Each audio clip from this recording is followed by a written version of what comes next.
again, Marissa, thank you so much for organizing this. You know, we're here in essentially what's the town square of the city of Boston. And it reminds me of another town square 10 centuries ago when St. Francis of Assisi, as a young man who led a very spirited and luxurious life up until his late teenage years, stood before his wealthy father and all the wealthy people of Assisi, and he took off all of his clothes and he handed them over to his father and to the townspeople of Assisi, and he then pursued his vow of poverty and his deeper relationship with God. You know, that action that St. Francis took that day was a statement of economic justice, a statement just like the one that we're making today.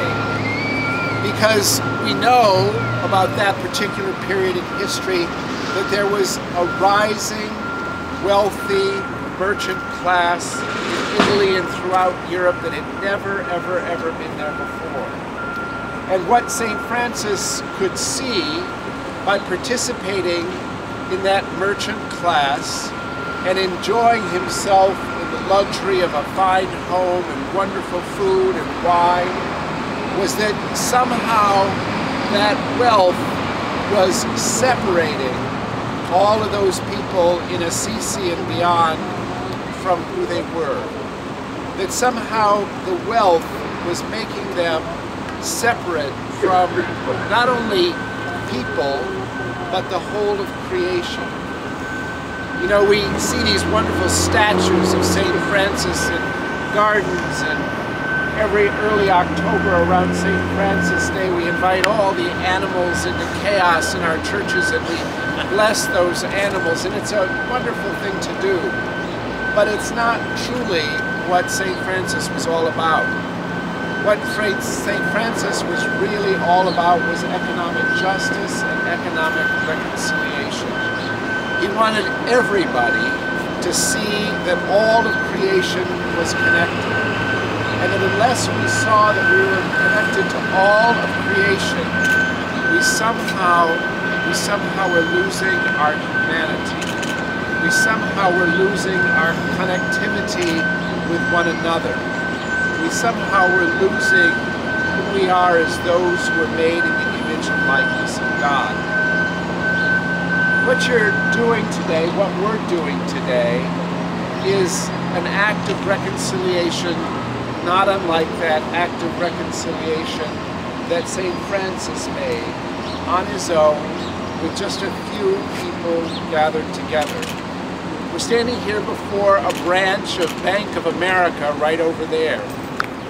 And what we're saying to those people who make the decisions for Bank of America and make the decisions for all the other major banks in the world is that somehow what we want to do by this little demonstration today is to invite you into your humanity, to invite you into who you are as made in the image and likeness of God, and to remind you that you're just like all of us and just a part of creation.